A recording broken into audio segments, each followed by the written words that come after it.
Section start करते हैं आज 11। यहाँ पे एक प्रिंसिपल दे रखा है इन्होंने सेक्शन 11 में, जिसको बोला जाता है rule of res judicata. Heading एक बार चेक करेंगे, ऐसे लिखा हुआ है रेस जुडिकाटा। ठीक है, थोड़ा सा लेटिन वर्ड में यूज करी गई है लैंग्वेज, नॉर्मल वर्ड नहीं लिखा गया। तो रेस जुडिकाटा को एक बार थोड़ा सा सिंप्लीफाई करते हैं, फिर उसके बाद समझते हैं ये क्या रूल है, क्यों दे रखा है सेक्शन 11 में। रेस जुडिकाटा दो वर्ड से बना है। फर्स्ट वर्ड है रेस जिसमें, और सेकंड है जुडिकाटा। रेस कहीं भी यूज हो, रेस वर्ड कई बार आता है आपको। तो रेस का मतलब होता है बेसिकली ए थिंग, कोई भी चीज, एक चीज। ठीक है, और जुडिकाटा का मतलब बनेगा एडजुडिकेटेड। इसको सिंप्लीफाई करोगे नॉर्मल लैंग्वेज में, एडजुडिकेटेड। जो चीज एडजुडिकेटेड है, एडजुडिकेटेड का मतलब डिसाइडेड केस। ठीक है, जो डिसाइडेड है, जो थिंग डिसाइडेड है। थिंग किसको कहना चाह रहे हैं यहाँ पे कोई चीज और क्या चीज डिसाइड होगी केस के अलावा सीपीसी में, समझ गए बात। तो रेस का मतलब थिंग और जुडिकाटा का मतलब एडजुडिकेटेड, एडजुडिकेटेड का मतलब डिसाइडेड। ठीक है, ऑन मेरिट्स जैसे आप कह रहे हो। और थिंग का मतलब केस। तो केस जो ऑलरेडी डिसाइडेड है उसके प्रति एक प्रिंसिपल यहाँ पे दिया जाएगा आपको। ठीक है, सेक्शन 11 में एक प्रिंसिपल दिया गया है, सिविल कोर्ट्स के लिए है ये बात। अब क्या है प्रिंसिपल, थोड़ा सा पहले पढ़ने से पहले, अभी लैंग्वेज सीधी नहीं स्टार्ट करेंगे, वो समझ ऐसे सीधी नहीं आएगी, थोड़ी सी बात करते हैं इकट्ठी। ठीक है, अब ये कह रहे हैं कि one thing is already decided. भाई ठीक है, समझ आ गई बात, भी एक चीज जो है ऑलरेडी डिसाइडेड है। तो यहाँ पे सिविल कोर्ट को ये बात बताएंगे कि जो चीज ऑलरेडी डिसाइडेड हो उसको आप टच नहीं करोगे। टच मतलब नहीं करोगे कि उसको ट्राई ट्रू नहीं करोगे। अगर आपके पास कोई बार कभी कभार कोई पार्टी आपके पास ना केस ऐसा लेकर आ सकती है which is already decided.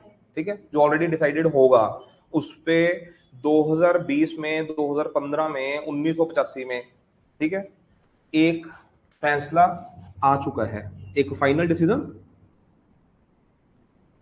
Final decision किस चीज के ऊपर आता है, कोई ना कोई लड़ाई के ऊपर।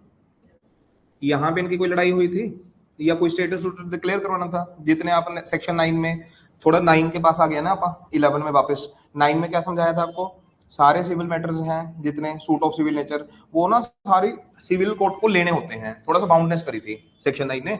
अब 11 में ये भी कह रहे हैं कि इस चीज का भी ध्यान रखना। अब ये कोई सिविल मैटर था बेसिकली, सिविल मैटर के ऊपर क्या हुई थी फाइनल डिसीजन। एक जो भी सिविल कोर्ट जिस भी समय हुआ करती थी उसने फाइनल डिसीजन दिया था, पास करा था। हो सकता है आपके पास 2025 में आप भी सिविल कोर्ट हैं, ठीक है, सिविल जज हैं आज के टाइम में, उसी सीट पे बैठे हैं, चाहे कहीं और बैठे हो इंडिया में, जहां मर्जी बैठे हो, आपके पास ना सेम वही मैटर जो वहां पे हारी थी ना पार्टी 2015 में, वो 2025 में आपके पास सेम मैटर लेकर आ सकती है। ठीक है, जब लेकर आएगी that can not be entertain या फिर ट्राइड। आपने उसके ऊपर ट्रायल नहीं करना, ये मनाही लगा रहे हैं यहां पे। ठीक है, मोटी मोटी बात समझ आ गई। अब इसको अपने शब्दों में समझाएंगे, अपने एसेंशियल तैयार करेंगे, चीज निकल कर आएगी सामने आपके लास्ट में। ये मैंने थोड़ा सा कंक्लूजन वाइज आपको पहले बता दिया भी किस चीज के ऊपर लिखने वाले हैं, तो इस वजह से हेडिंग रखा गया रेस जुडिकाटा। ठीक है, इतनी बात क्लियर है। बट ऐसा क्यों कह रहे हैं भी, एक जो फाइनल डिसीजन आ गया 2015 में, दैट इज फॉर एवर, हमेशा हमेशा के लिए यही माना जाएगा। ना 2050 वाली कोर्ट एंटरटेन करेगी, ना 2025 वाली एंटरटेन करेगी। क्यों? टाइम बचाने के लिए। टाइम ऐसे बचाने के लिए, अगर मान के चलो देखो कोई भी लड़ाई है, एक बार रेज हुई, ठीक है, एक बार रेज हुई और वो दबा दी गई किस द्वारा, सिविल जज द्वारा, उसने डिसीजन दे दिया। ये अगर आपको डिसीजन खराब लगा 2015 में आपको टाइम पीरियड दिया जाता है 60 दिन 90 दिन, फलाना जाके अपना डिस्ट्रिक्ट कोर्ट में अपील कर लो। डिस्ट्रिक्ट कोर्ट से भी हार गए, फिर डिस्ट्रिक्ट कोर्ट से आपको फिर टाइम दिया जाएगा हाई कोर्ट, हाई कोर्ट से भी हार गए, फिर टाइम दिया जाएगा सुप्रीम कोर्ट। ये टाइम दिया जा रहा है ना। जो भी है सीपीसी के अकॉर्डिंग जितना जितना देंगे हम हमारे को, हर एक जगह सुप्रीम कोर्ट वाली रेमेडी मिलती भी नहीं है, अपील वाली, बट आपको करेक्शन करवाने के लिए बात कही जा रही है। मैं उसकी बात कर ही नहीं रहा यहाँ पे। वो आप करवा सकते थे 2015 के बाद, चाहे 2050 तक करेक्शन करवाते रहिए। कई लोग ऐसे भी हैं सुप्रीम कोर्ट तक गए हैं, उनकी लड़ाई स्टार्ट हुई थी नीचे सिविल कोर्ट में 2015 में, और आज भी वो फिर रहे हैं हाई हुई कोर्ट में। तो इसका मतलब 2030 तक जाएंगे वो सुप्रीम कोर्ट। समझ गए उनकी लड़ाई कितनी लंबी होगी? 15-20 साल की। जाओ, दिक्कत कोई नहीं है, वो तो सीपीसी के साथ जा ही रहे हो। बात ये है, ये भी लोअर कोर्ट और ये भी लोअर कोर्ट। हम बात ये कह रहे हैं कि जो लोअर कोर्ट ने जो भी फैसला दे दिया था वो फाइनल बन गया था किसी ना किसी तरीके से, चाहे अपील में गए थे चाहे नहीं गए थे, चाहे अपील में जीते हारे, जो भी हुआ वो फाइनल स्टैंप लगी ना उस फैसले के ऊपर।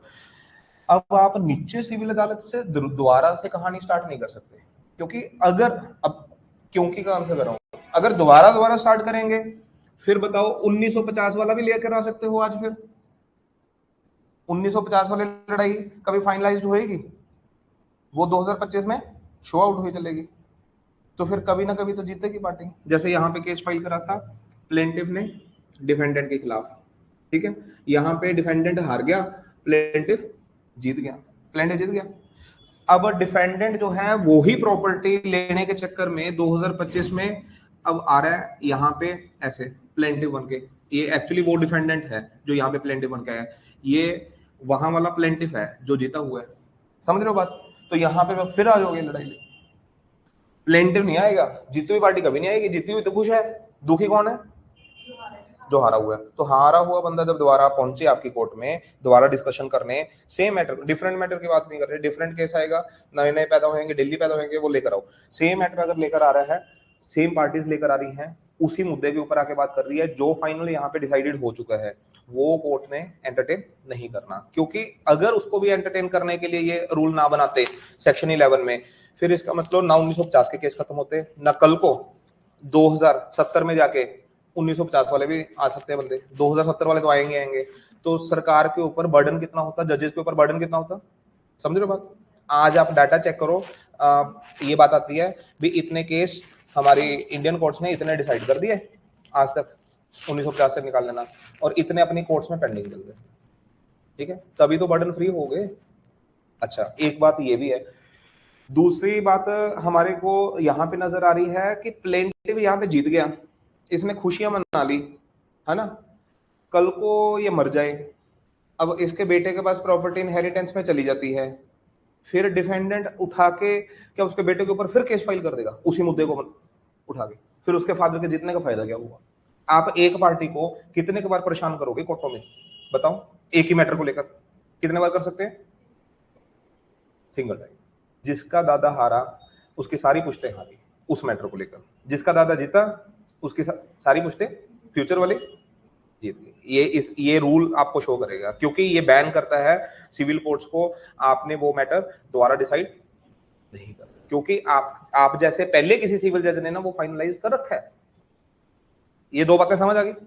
एक सरकार की परेशानी खत्म करी है हमने 11 के तहत, अभी एक किसकी परेशानी खत्म करी? पार्टी की। दोबारा नहीं हरास करना, एक बार हरास हो लिए, एक बार वकील के ऊपर पैसे अपने घर चलिए, एक बार केस बहुत मेहनत करके लड़ा तो जीत गए, तो जीत गए, हमेशा के लिए जीते। तीसरी बात ये भी है जज के रेपुटेशन की। आप सिविल जज बनते हो, आपने फैसला दिया, ठीक है, डिसाइड करोगे ना केस, आपने फैसला दिया, फिर कल को वही केस आपका जब जूनियर आएंगे कल को 5-10 साल बाद कोई और नया बैच आएगा, वो आके फिर पकड़ लेगा केस। आपने इतनी मेहनत करके एक रात गवा के पूरा फैसला लिखा माइंड लगा के, और वो बैठा केस सुन रहा है, गुस्सा नहीं आएगा आपको? बताओ, आएगा ना? ये फिर मेरा की फायदा, मैं फालतू को ही मार रहे हैं, समझ रहे हो बात? तो फिर जज का एक फैसला जो होता है उसकी वैल्यू होती है, तभी जज की रिस्पेक्ट होती है। अभी जो कह दिया दादे को पोता भी मानेगा, समझ रहे हो बात? मानना पड़ेगा। जो हार गया मेरी कोर्ट में, जो जीत गया। अगर एरर है, दम है एरर निकालने का, तो कौन निकाले? अपर कोर्ट, वो निकलवा लो जैसे जाके निकलते हैं, अगर मैंने गलत डिसाइड करा। इतनी तो बात है। तो इस कारण से जज की भी रिस्पेक्ट बनती है, ठीक है। तो ये 3 चीजें हैं, ये 3 चीजें लिख सकते हो आप, समझ के बात? ये बेस है जो मैंने बेस बता दिया, क्यों किस वजह से सेक्शन 11 जो है वो ऐड करा गया।